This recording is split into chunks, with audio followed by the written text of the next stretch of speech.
আছে সব কিছু সৃষ্টিকর্তা আল্লাহ, সব কিছুর জাতি মালিক হলো আল্লাহ, কিন্তু আল্লাহ পাক সমস্ত কিছু আমার নবীকে দান করে দিয়েছে মুসলমান। তাই আসমান ও জমিনে যা আছে সমস্ত কিছুর আতাই মালিক হচ্ছে আমার রাসূলুল্লাহ সুবহানাল্লাহ। এমনকি আল্লাহ পাক আমার নবীকে জান্নাতেরও মালিক বানিয়ে দিয়েছে। একটু জোরে বলেন না। একটা হাদিস আপনাকে শোনাই, যে হাদিসটি এসেছে মিশকাত শরীফ প্রথম খণ্ড 84 পেজের মধ্যে, এবং এই হাদিসটি এসেছে মুসলিম শরীফের মধ্যে, এবং এই হাদিসটি এসেছে আবু দাউদের মধ্যে, এবং এই হাদিসটি অন্যান্য একাধিক হাদিস শাস্ত্রের কিতাবের মধ্যে এসেছে, মুসামুল কাবিল্লিত তাবারানির মধ্যে এসেছে। হাদিস বর্ণনা করতেছেন হযরতে আপনার রাবিয়া বিন কাব আসলামী রাদিয়াল্লাহু আনহু বলেন যে একদিন রাত্রে বেলাতে আমার নবীকে ওযু করার জন্য আমি পানি দিতেছিলাম। কি করার জন্য? ওযু করার জন্য। দেখেন, ওযু করার অগাধ ফজিলত আছে, যেটি আমরা জানি না। ওযু করার একাধিক ফজিলত আছে। নবী আমার বলেন যে আমার কোন উম্মতানি রাত্রি বেলাতে ওযু বানিয়ে যদি ঘুমায় আর ওই রাত্রিতে যদি মারা যায়, তাহলে আল্লাহ তাকে শাহাদাতের দরজা দান করে দিবেন। ওযু বানিয়ে যদি ঘুমায় আর ওই রাত্রিতে মারা যদি যায়, তো আল্লাহ তাকে শাহাদাতের দরজা দান করে দিবে। এবার নবী আমার বলেন যে আমার উম্মত এবং উম্মতানি কিয়ামতের ময়দানে হাত এবং পা ওই রকম চমকাবে পৃথিবীতে যে রকম ওযু বানিয়েছে। অর্থাৎ যে ব্যক্তি বেশি ওযু বানিয়েছে তার বেশি চমকাবে, যে কম বানিয়েছে তার কম চমকাবে, আর যে জীবনে বানায়নি তার চমকাবে। আচ্ছা বলেন তো, যে জীবনে ওযু বানায়নি এরকম লোক আছে না নাই?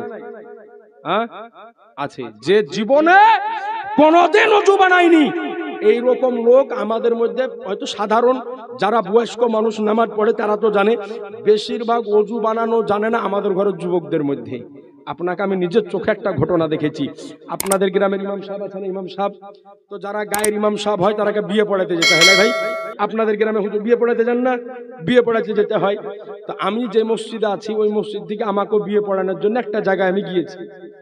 তো বিয়ে যখন আমরা ইমাম সাহেবরা পড়াই, তো যে বর হয় তাকে বিয়ে পড়ানোর পূর্বে, এজাব কবুলের পূর্বে তাকে তওবা করানো হয়, হয় না? তওবা করানো হয়, কালেমা পড়ানো হয়, তারপরে এজাব কবুল করানো হয়। তো ওই ছেলেটা একেবারে নতুন জামায় সুট বুট পিঁধে একেবারে চিকনা হয়ে বসে আছে। তো আমি ঘরের মধ্যে যাওয়ার পর ওকে তওবা তিল্লা করাবো। তো ওকে আমি বলছি ওযু করেছো? তো বলছে না। তো আমি বলছি ওযুটা যে করতে হবে, তখন নতুন জামায় উতার টিবল চিপে ওযু করবে না?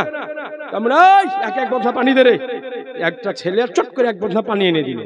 তখন মনে যাও ওযুটা বানিয়ে আসো। তো বদনাকে নিয়ে যে বাইরে দাঁড়িয়ে আছে, তখন ওযুটা করো। এদিক ওদিক তাকাচ্ছে, মানে ও জীবনে কোনোদিন ওযু করেনি। এদিক ওদিক তাকিয়ে যখন কোনো জো পালে না, তো এমনি করে পায়ে জামাকে তুলে পায়ে পানি দিচ্ছে আগে। আচ্ছা, ওযু করতে যে আগে পায়ে পানি দেয়? আগে পায়ে পানি দেয়? তার মানে ও জীবনে কোনোদিন ওযু করেনি।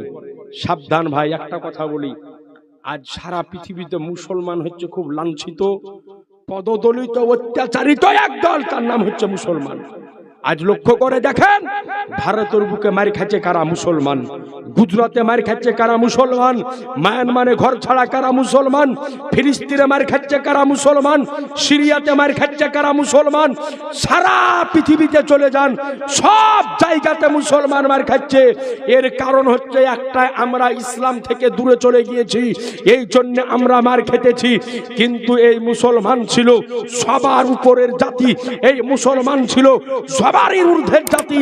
কিন্তু এর পরেও আজ আমরা মার খাচ্ছি একটা কারণে, যে আমাদের মধ্যে আজকে ইসলামের শিক্ষা নাই, ইসলামের জ্ঞান নাই, নবীর প্রেম নাই, আল্লাহর ভয় নাই।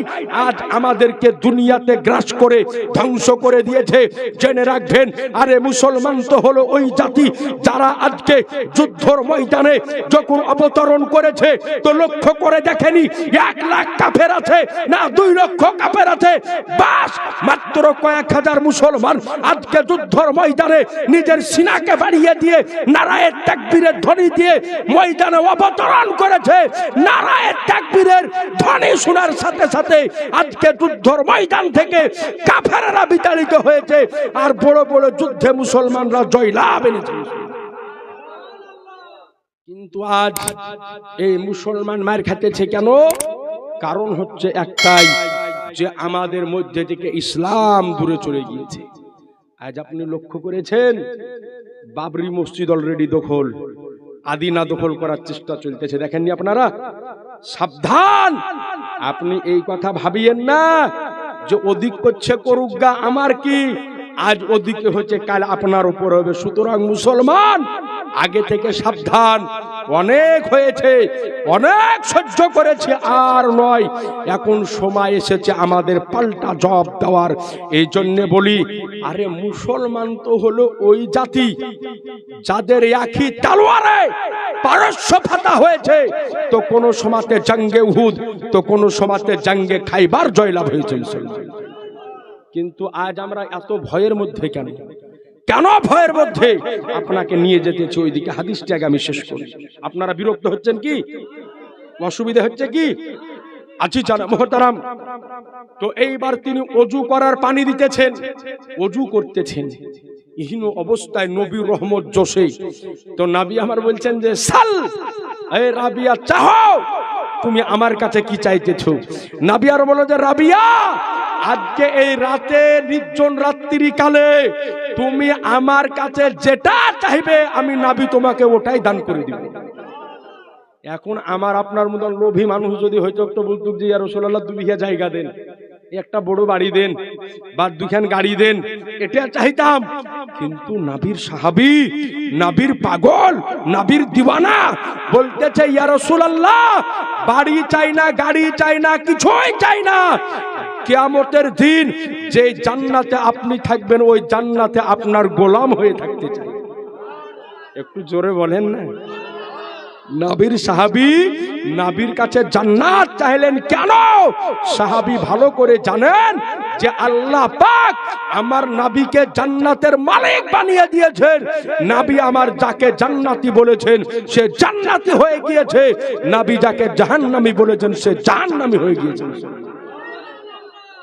একটা ঘটনা আপনাকে শোনাই, যে নবীর একজন এইরকম সাহাবী ছিলেন, জীবনে রোজা করেননি, জীবনে হজ করেননি, জীবনে যাকাত দেননি, জীবনে নামাজ পড়েননি, জীবনে তাসবিহ করেননি, জীবনে তাহলিল করেননি, কোনো ইবাদত না করে নবী তাকে জান্নাতি বানিয়ে দিয়েছেন। তাহলে বলবেন যে এটা তো কেমন কথা হয়ে গেল? আমরা সারা জীবন শুনে আসলাম যে আসসালাতু মিফতাহুল জান্নাত, নামাজ হলো জান্নাতের চাবি, কিন্তু বিনা নামাজে জান্নাতি কেমন করে হয়? ঘটনাটা বলবো ভাই। আচ্ছা বলেন তো, নবী আমার বা হায়াতে এই পৃথিবীতে কত বছর ছিলেন? জোরে 63 বছর। এর মধ্যে নবী আমার মক্কা শরীফে ছিলেন 53 বছর। কয় বছর? 53 বছর। আর মদিনা শরীফে ছিলেন মাত্র 10 বছর। তাহলে 10 আর 53 63 বছর নবী আমার বা হায়াতে ছিলেন। ইসলামের যতগুলি যুদ্ধ হয়েছে, কোন যুদ্ধ আপনার মক্কা শরীফে হয়নি। যতটি যুদ্ধ হয়েছে সবগুলা হয়েছে মদিনা শরীফে, সবগুলা হয়েছে মদিনা শরীফে। অর্থাৎ ইসলামের জয়টা যুদ্ধ হয়েছে, জয়টা যুদ্ধই মদিনা শরীফে এই 10 বছরের মধ্যে হয়েছে। তো নবী আমার এই 10 বছরের মধ্যে কয়টা যুদ্ধ করেছে আপনাদের জানা আছে? জানা আছে? জানা নাই?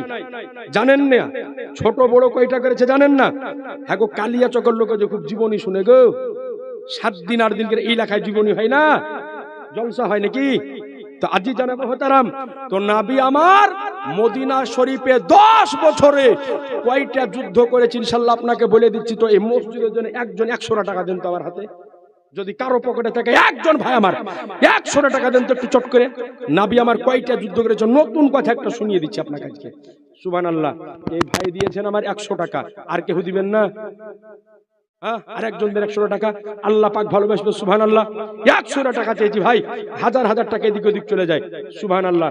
এই বাবাজি দিয়েছে আমার 100 টাকা, তো দুজনে হলো 200 টাকা। তাহলে আপনারা এক কাজ করেন, ওয়াজ শেষ আপনারা রহে থাকবেন ওখানে, আপনাদের কানে কানে বুলিয়ে দিয়ে চলে যাবো, সবাইকে শোনাবো কেন নাকি।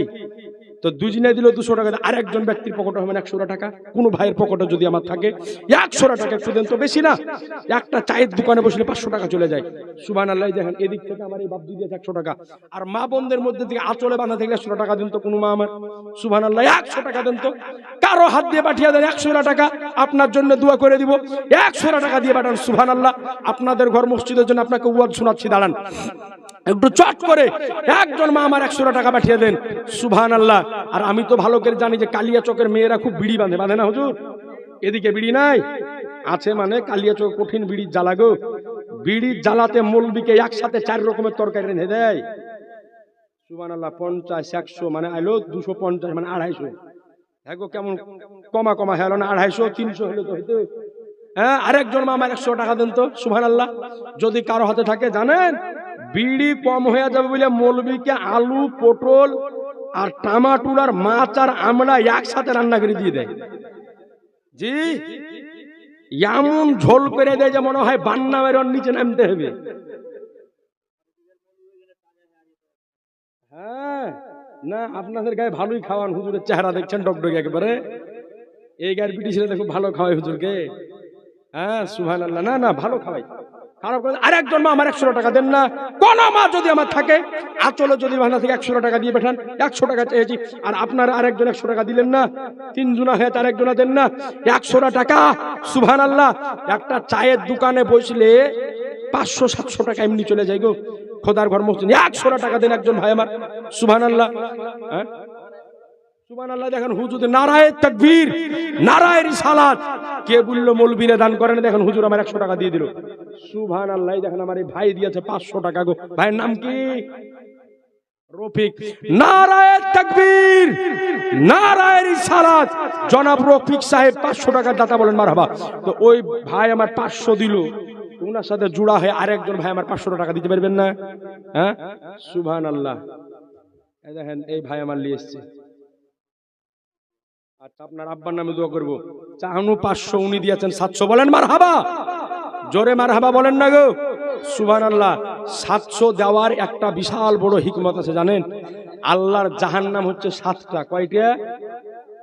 আমি দোয়া করে দিব আল্লাহ যেন উনার বাপের উপরে 7টা জাহান্নামকে হারাম করে দেয়, আল্লাহ যেন উনার বাপের উপরে 8টা জান্নাতকে ওয়াজিব করে দেয়, বলেন আল্লাহুম্মা আমিন। তো 700 টাকা দিয়েছে। আর একজন ভাই যদি 700 টাকা দিতেন তো মনটা ভালো হতো, কারণ ওনার জোড়া হওয়ার লেগে। কারো বাপ যদি ইন্তেকাল করে, মা যদি ইন্তেকাল করে, কোনো মায়ের স্বামী যদি ইন্তেকাল করে, তো 700 টাকা দেন না কোনো মা আমার। অনেক জায়গাতে যা আদায় কালেকশন করি, সুবহানাল্লাহ। দেখেন আমার এই বাবাজি দিয়েছে 100 টাকা, আল্লাহ যেন কবুল করে। অনেক জায়গাতে হেমতাবাদ, দিনাজপুরের দিকে যাই, কালেকশন করি, তো শালা বিটি ছেলেতে নাকের ফুল আর কানের দুল খুলে দিয়ে দেয়, বলেন মারহাবা। তো নাকের ফুল চাইবো না, কানের দুল চাইবো না। আর যদি কোনো মা আমার পারেন তো 700 টাকায় খাতাওয়ালা ভাইটাকে লিখিয়ে দেন তো, যে আমি দিয়ে দিব 700 টাকা। কোনো মা আমার, একজন মা আমার যদি পারেন, সুবহানাল্লাহ। এদিকে তো লক্ষ্মীর ভান্ডার 500 টাকা মানে 1000 হয়ে গেলে ভাই, এখনো ঢুকে না, ঢুকবে। ঘোষণা হয়েছে মানে তখন পাবে। তো 300 টাকা তো আপনার বেঁচে থাকবে, 700 টাকা ওই ভাই আমার দিয়েছে ওনার বাপের নামে। আপনার যদি বাপ ইন্তেকাল করে, মা যদি ইন্তেকাল করে, বাপ বা মায়ের নামে একজন কোনো মা আমার 700 টাকা একটু দিয়েন তো, যে হুজুর আমি দিয়ে দিব, সুবহানাল্লাহ। আল্লাহ পাক ভালোবাসবে, সুবহানাল্লাহ। এদিক থেকে এই ভাই আমার 100 দিয়েছে, আল্লাহ যেন কবুল করে। আর একজন মা আমার 700 টাকা, আর যদি পারেন তো একটু দিয়ে দিয়েন, আল্লাহ ভালোবাসবে, আল্লাহর নবী ভালোবাসবেন। হাজার হাজার টাকা এদিক ওদিক চলে যায়। বিটি ছেলের একটা মেকআপ বক্স কিনে 6000 টাকা দাম। মেকআপ করে না,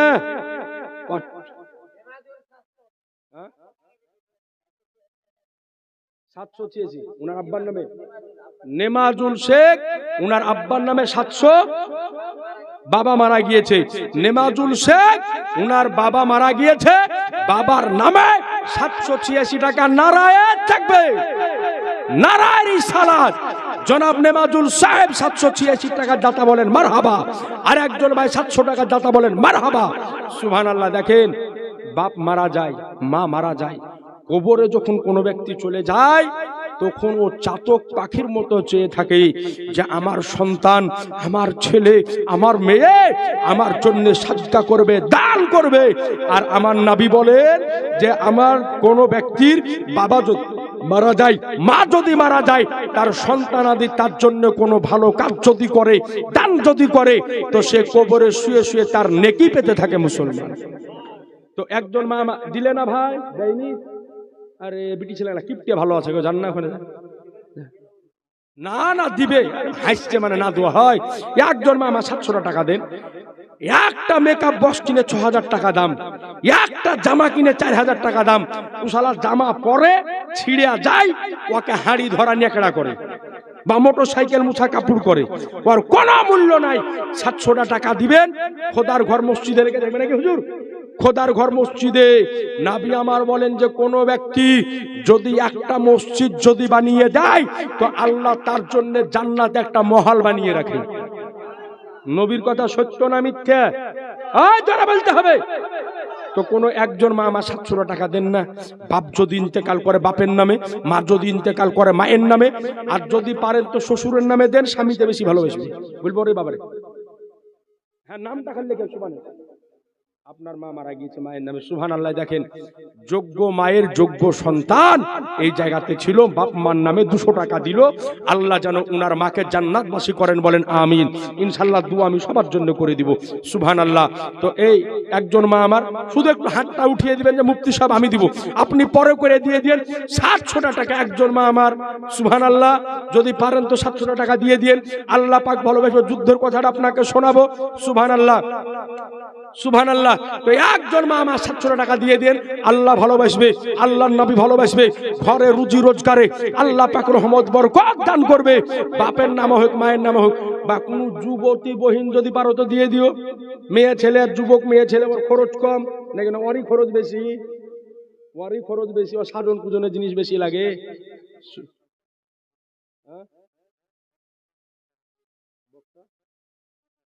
ও একটা বেকআপের বক্সের দাম 6000-7000 গো। ইনশাআল্লাহ বলে দিচ্ছি, সাজন পূজনে কোন জিনিস জায়েজ আর কোন জিনিস না জায়েজ আপনাকে বলে দিচ্ছি ইনশাআল্লাহ তাআলা। একটু ভালো করে ধৈর্য ধারণ করে বসেন, ইনশাআল্লাহ আপনাকে স্পেশাল কয়েকটা মাসালা ইনশাআল্লাহ আপনাকে শুনিয়ে দিয়ে যাব, যা অন্য কোনোদিন শুনেছেন কি শুনেননি জানা নাই। আমল করবেন, জেনে রাখবেন এই যে জালসা হলো, হুজুরকে তো দেখলাম যে গজল আর নাচ শুনিয়ে আপনাদের ঝুলা ভরপুর করে দিয়েছে। অনেক নাচ গজল শুনেছেন, কটা ভালো কথা শুনে যান। তো একজন মা আমার 700 টাকা দিয়ে পাঠান, আর একজন ভাইয়ের কাছে 500 টাকা চাওয়ার জন্য হলো না। একজন কোন ভাই আমার, যুদ্ধের কথাটা আপনাকে বলতাম যে নবী আমার কটা যুদ্ধ করেছিল, আর একজন ভাই আমার 500 টাকা দিয়েন, আর একজন মা আমার 700 টাকা একটু ওই ভাইয়ের কাছে লিখে পাঠাবেন। আল্লাহ ভালোবাসবে, আল্লাহ নয় ভালোবাসবেন। তো এইবার শুনেন, নবী আমার মদিনা শরীফে ছিলেন 10 বছর। কয় বছর? জোরে বলতে হবে, 10 বছর।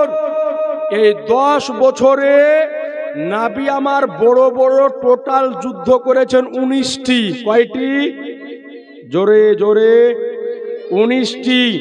আর এই 10 বছরে ছোট এবং বড় মিলিয়ে নবী আমার টোটাল যুদ্ধ করেছেন 66টি। সুবহানাল্লাহ বলেন না? টোটাল যুদ্ধ করেছেন 66টি। 66টি যুদ্ধের মধ্যে সপ্তম হিজরিতে একটা যুদ্ধ হয়েছিল, তার নাম ছিল খাইবারের যুদ্ধ। বলেন সুবহানাল্লাহ। আজ দিলে ভাই দিলে। আচ্ছা, একজন মা আমার 700 দিয়েছে, আপনার নগদ 100 আর 600 বাকি। আল্লাহ যেন দানকে কবুল করে, বলেন আমিন। আল্লাহ যেন রুজি রোজগারে বরকত দেয়, বলেন আমিন। আল্লাহ যেন হায়াত দারাজ করে দেয়, বলেন আমিন। তো এই সপ্তম হিজরিতে যে যুদ্ধটা হয়েছিল ওর নাম ছিল খাইবারের যুদ্ধ। যে যুদ্ধ বিজয় করেছিলেন হযরত আলী রাদিয়াল্লাহু আনহু। সুবহানাল্লাহ বলেন। এই যুদ্ধ কাদের সাথে হয়েছিল? ইহুদিদের সাথে হয়েছিল। এই খাইবারে 8টা দুর্গ ছিল। এই দুর্গকে দখল করাকে কেন্দ্র করে এই যুদ্ধ সংগঠিত হয়েছিল সপ্তম হিজরিতে। একদিন 2 দিন যুদ্ধ চলল, যুদ্ধের ফলাফল ঘোষণা হলো না। হযরতে আবু বকর ওমর আসার পরে নবী কামার বললেন, ইয়া রাসূলুল্লাহ, আজ 2 দিন যুদ্ধ চালালাম, কিন্তু যুদ্ধের ফলাফল ঘোষণা হলো না। ইয়া রাসূলুল্লাহ, আমরা এখন কি করব? তো নবী আমার বললেন যে, শোনো, কালকে সকাল বেলাতে এমন একজনের হাতে আমি এই যুদ্ধের ঝান্ডাকে ধরিয়ে দিব, যাকে আল্লাহ ভালোবাসে, আল্লাহর রাসূল ভালোবাসে, এবং ওই ব্যক্তিও আল্লাহকে ভালোবাসে, আল্লাহর রাসূলকে ভালোবাসে। তার হাতে ইসলামের ঝান্ডা দিব, আর তার হাতের বদৌলতে আল্লাহ এই যুদ্ধে জয়লাভ করে দিবে। সাহাবী ও রাসূল বলেন যে আমাদের রাত্রির ঘুম হারাম হয়ে গেল। না জানি নবী সকাল বেলাতে কার হাতে ঝান্ডা ধরিয়ে দেয়, যে ঝান্ডা পাবে তার শান অনেক বেশি হবে, তার হাত দিয়ে খাইবারের যুদ্ধ জয়লাভ হবে। ধরেন যে আপনাদের এই জটমুনসা গ্রামে আপনাদের এলাকার এমএলএ আসার পরে বলে দিল সন্ধ্যাবেলায় যে জটমুনসা গ্রামের একটা লোকের নামে 5 কোটি টাকা এসেছে, কিন্তু কার নামে এসেছে আমি বলবো না। মানুষের ঘুম থাকবে? রাতের বেলাতে বাড়ি অলিকে নিয়ে তাহাজ্জুদের নামাজ পড়ে দোয়া করবে, আল্লাহ সকালে যেন আমার নাম হয়। না, এটা একটা উদাহরণ। ও তো দিবে না, বাদ দেন, ওগুলানে যাইনি আজ আমি, ওগুলান পরে বলিয়ে যাবো। তো শোনেন, তো ওর রাত্রের বেলাতে ঘুম হারাম হয়ে যে সকালে জানে আমার নামটা জানে বার হয়। তো সাহাবী ও রাসূলরা বলেন যে আমরা সবাই চিন্তা করি যে সকালে জানে আমার নাম হয়, সকালে জানে আমার নাম হয়। ফজরের নামাজ হলো, নবী আমার বলতেছেন, আইনা ইবনে আবি তালিব, আলী ইবনে আবি তালিব কোথায়? তো একজন সাহাবী বললেন, ইয়া রাসূলুল্লাহ, আলীর চোখে একটু ব্যথা হয়েছে, তাই বাইরের দিকে গিয়েছে। বলে ডাকো আলীকে। হযরতে আলীকে ডাকা হলো। হযরতে আলী মুর্তজার আজকে চোখের ওপরে নবী আমার নিজে থুতু মোবারক লাগিয়ে দিলেন। যেমন লাগিয়ে দেওয়া সঙ্গে সঙ্গে হযরতে আলীর চোখের ব্যথা ভালো হয়ে গেল। চোখের ব্যথা ভালো হয়ে গেল। এইবার নবী আমার হযরতে আলীর হাতে যুদ্ধের ঝান্ডাটা ধরিয়ে দিলেন। সুবহানাল্লাহ। ঝান্ডা হযরতে আলীর হাতে দিলেন, সঙ্গে জুলফিকার তলোয়ার দিলেন। আমার মাওলায়ে আলী মুশকিলে কুশা হায়দারে কাররার হযরতে আলী এক হাতে ঝান্ডা আর কোমরে জুলফিকার তলোয়ারকে ধরলেন। ধরার পরে আমার নবীর কদম মোবারকে সালাম করার পরে আসপাহানি ঘোড়ার উপরে চড়লেন।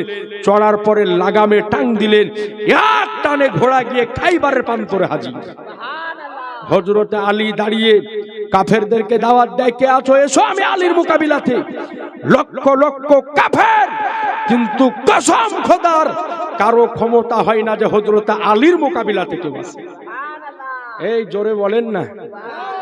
শেষ পর্যন্ত কাফেরদের যে লিডার ছিল, হাদিসের ভাষাতে সেটার নাম হচ্ছে মুরাহাব। এই মুরাহাব একটা ঘোড়াতে সওয়ার হয়ে হযরতে আলীর সামনে আসার পরে হযরতে আলীকে বলতেছে মুরাহাব যে, আলী আমাকে চিনো, আমি কে? বলে তুমি কে? বলে আমি হচ্ছি মুরাহাব, ওই পালওয়ান যার সাথে মোকাবিলা করতে গেলে 1000 কাফের লাগে, 1000 পালওয়ান লাগে। আমার মাওলায়ে আলী মুশকিলে কুশা হায়দারে কাররারের সামনে যখন বলে মুরাহাব, ও আলী শোনো, আমার মোকাবিলাতে 1000 পালওয়ান লাগবে, আর তুমি আলী একলাই সাথে আমার সাথে লড়াই করতে। হযরতে আলী বলেন, ওই মুরাহাব সাবধান, কারণ আমার মা আমার নাম রেখেছে শেরে খোদা। এই জোরে বলেন না। আরে আমরা মুসলমান তো ওই জাতি, লক্ষ্য করেন একটু কথাটা। হযরত আলী বলতেছে আমার মা আমার নাম রেখেছে হায়দারে কাররার। হযরত আলীকে মুরাহাব বলে, দেখো আলী, তোমাকে ভালোবাসি, তোমার ছেলে মেয়েকে ভালোবাসি, যুদ্ধ করিও না, ফেরত চলে যাও, কারণ তোমার মেয়ে আজকে ছেলে মেয়ে এতিম হয়ে যাবে, তোমার বিবি দেওয়া হয়ে যাবে, চলে যাও। হযরত আলী রাদিয়াল্লাহু আনহুর সাথে কথোপকথন চলতেছে। হযরত আলীকে মুরাহাব বলে, জানি যুদ্ধ যখন করবে তো তলোয়ার চালাও। হযরত আলী রাদিয়াল্লাহু আনহু বলেন, দেখ মুরাহাব, আমি নবীকে মাননেওয়ালা, আমি নবীর তরিকায় চলনেওয়ালা, আমরা কারো উপরে আগে আঘাত করি না, কিন্তু আমাদের উপরে কেউ আঘাত যদি করে তো আমরা ছেড়ে কথা বলি না। হযরত আলীর সাথে কথা চলতে চলতে মুরাহাব আলীর উপরে তলোয়ার চালিয়ে দিল। হযরত আলী ঢাল দাঁড়াতে তালোয়ারকে রুখলো, রুখার পরে কোমর থেকে এবার জুলফিকার তালোয়ার বের করলেন, বের করার পরে বললেন, ও মুরাহাব, তালোয়ার চালিয়ে দিয়েছো, তুমি অন্যায় করে ফেলেছো, এবার আমি আলীর তালোয়ারকে রুখার জন্য তৈরি হও। আওয়াজ দিয়ে বলে, তালোয়ারকে রুখার জন্য তৈরি হও। আমার শেরে খোদা মাওলায়ে আলী মুশকিলে কুশা হায়দারে কাররার আলী রাদিয়াল্লাহু আনহু তালোয়ারকে মাথার উপরে ঘুরিয়ে নারায়ে তাকবীরের ধ্বনি দিয়ে তালোয়ার যখন মুরাহাবের মাথার উপরে চালালো, কিতাব বর্ণনা করে যে মুরাহাব লোহার ঢাল দিয়ে তালোয়ারকে রুখতে যখন গেল, আলী তালোয়ারের গতি এত ছিল যে মুরাহাবের লোহার ঢালকে ভেঙে দুটুকরো করে দিয়ে মাথার উপরে পড়ে মাথাকে চিরে সিনাতে নেমে তালোয়ারের জমিনে যখন পড়ে, তো জমিন ডাক দিয়ে বলে, গো খোদা, আজকে খাইবারের প্রান্তরে আলী তালোয়ার থেকে তুমি আমাকে রক্ষা করে নাও। নারে তাকবীর, নারে রিসালাত, আলী কা দাওয়াত। হে আজিজানে মুহতারাম, জমিন ডাক দিয়ে বলে যে, ওগো আল্লাহ, তুমি আলীর তালোয়ার থেকে বাঁচাও। মুরাহাবকে জাহান্নামে যখন পাঠানো হলো, কাফেরেরা আওয়াজ দিল যে আলীকে খতম করো, আলীকে ঘেরাও করো। রব্বে কাবার কসম, চারিদিক থেকে হাজার হাজার কাফেরেরা ঘেরাও করে আমার মাওলায়ে আলী মুশকিলে কুশা হায়দারে কাররার হযরত আলীর উপরে তালোয়ার তীর চালাতে আরম্ভ করলেন। আর আমার আলী একাই তালোয়ার চালাতে আরম্ভ করলেন। বলে হযরত আলীর তালোয়ার জমিনে চলতেছিল, তো আসমানে বিজলি চমকাতে ছিল। বলে আসমানে বিজলি চমকাতে ছিল। বলে আলীর তালোয়ার যখন চলতে আরম্ভ করলো, এক মুহূর্তে হযরত আলীর ঢাল যখন ফেটে গেল, তো কিতাব বর্ণনা করে খাইবারের দরজাকে আমার আলী বাম হাত দিয়ে ধরে এক টানে খাইবারের দরজা উপড়ে ফেলেছিলেন। বলে দরজাকে যখন উপড়ালেন, তো কিতাব বলে যে রব্বে কাবার কসম, খাইবারের ময়দানে ওই দিন জালজালা ভূমিকম্প আরম্ভ হয়ে গিয়েছে। হযরত আলী রাদিয়াল্লাহু তাআলা আনহু এইবার তলোয়ার চালাতে চালাতে কাফেরদেরকে চিরতে চিরতে ফাড়তে ফাড়তে একেবারে খাইবারের দুর্গে যাওয়ার উপরে, আপনার দুর্গের উপরে গিয়ে ইসলামের ঝান্ডাকে গেড়ে দিলেন। আওয়াজ দিয়ে বলা যাবে না। তো এই খাইবারের যুদ্ধ হয়েছিল 7ম হিজরিতে। এবার আসল কথাটা আপনাকে শোনাই। যুদ্ধ যখন শুরু হবে ইহুদিদের সাথে, যে ইসরায়েলে ইহুদিদের বসবাস, এই ইহুদিদের সাথে এই যুদ্ধ সংগঠিত হয়েছিল। তো ওই ইহুদিদের একটা আপনার রাখাল ছিল, ওর নাম ছিল আসওয়াদা রাই। ওই সময়তে ইসলাম কবুল করেনি। তো ইহুদিরা যখন যুদ্ধের আপনার তৈয়ারি করতেছে, রেডি হতেছে, তো আসওয়াদা রাই বলছে, তোমরা কার সাথে যুদ্ধ করবা? তো বলে, আমরা আব্দুল্লাহর বেটা নবী মুহাম্মাদের সাথে যুদ্ধ করব। যেমনই নাবির নাম নেওয়া, তো ওই রাখালের অন্তরের মধ্যে নাবির ইশক ও মুহাব্বতের বাতি জ্বলে উঠেছে। এইবার যেমন ইস্কের বাতিটা জ্বলে উঠেছে, ওর শুধু একটাই চিন্তা যে ওই নবী মুহাম্মাদের সঙ্গে কখন আমি একবার দেখা করব। সুবহানাল্লাহ। এবার ছাগলগুলিকে নিয়ে আপনার চলতে আরম্ভ করলো। কোথায়? যে জায়গাতে আমার নাবির তাবু রয়েছে, ওখানে আসার পরে নাবি আমার ভিতরে, নাবিকে ডাকলেন, নাবি আমার বাইরে আসলেন। আসার পরে ওই আসওয়াদারাই এখনো ইসলাম কবুল করেনি, নাবির চেহারাকে দর্শন করতেছেন, নাবির নুরানি হাক্কানি চেহারা দেখতেছেন। দেখার পরে বলতেছেন, ইয়া রাসূলুল্লাহ, আমি তো এখনো ইসলাম কবুল করব, কিন্তু ওই ইহুদিদের ছাগল গেলা আমার কাছে আছে, এই ছাগল গেলা তো ফেরত দিতে হবে। যদি ফেরত দিতে না পারি তাহলে কেমন হয়ে যাবে, আমানত আছে, আর যদি আমি দিতে যাই আমাকে আর আসতে দিবে না তারা। এই মুহূর্তে কেমন করব? তো আমার আনিসে বেকাসা সাইয়েদে কাউনো মাকা বেচারুকে চারা ইয়াতিমকে বলি হাম গরিবকে আমি। আমার রহমাতুল্লাহ আলামিন বলেন যে, ও আসওয়াদারাই শোনো, এই ছাগলগুলার উপরে ছোট ছোট পাথর দিয়ে আঘাত করো। আমি নবী বলতেছি, ছাগলগুলা নিজ নিজ বাড়িতে পৌঁছে যাবে। সুবহানাল্লাহ। এইবার ছাগলগুলাকে আঘাত করলো, সঙ্গে সঙ্গে ছাগলগুলা বাড়ি চলে গেল। তো ওই আসওয়াদ রাই বললেন, ইয়া রাসূলুল্লাহ, তাহলে কালেমা পড়িয়ে মুসলমান বানান। সঙ্গে সঙ্গে কালেমা পড়ে যেমন মুসলমান হলেন, আর ওই দিক থেকে কাফেরেরা হুররা দিয়ে যুদ্ধ আরম্ভ করলেন।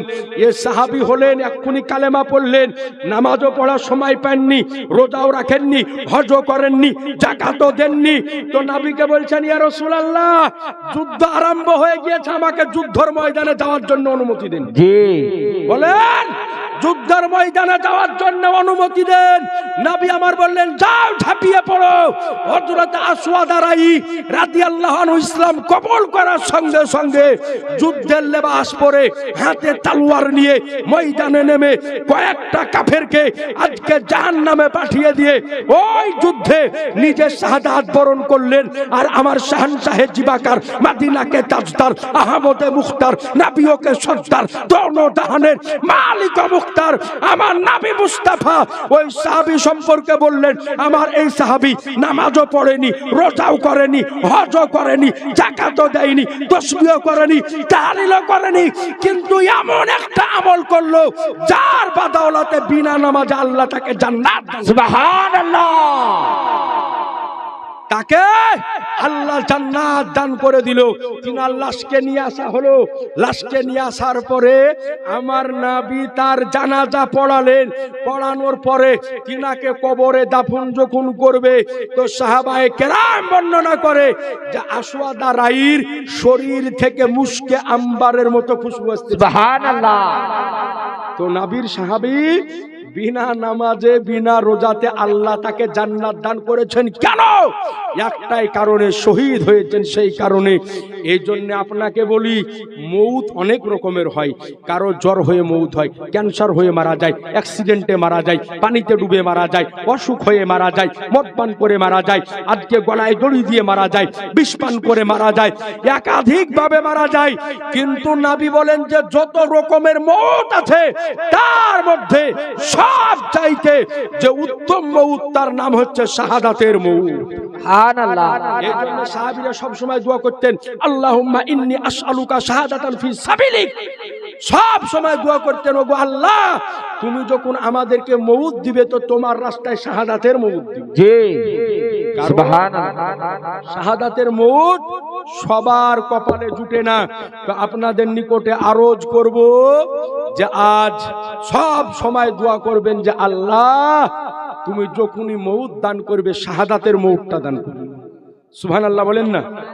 একবার দরুদ পড়েন, আল্লাহুম্মা সাল্লি আলা সাইয়্যিদানা মাওলানা মুহাম্মাদ ওয়া আলা আলিহি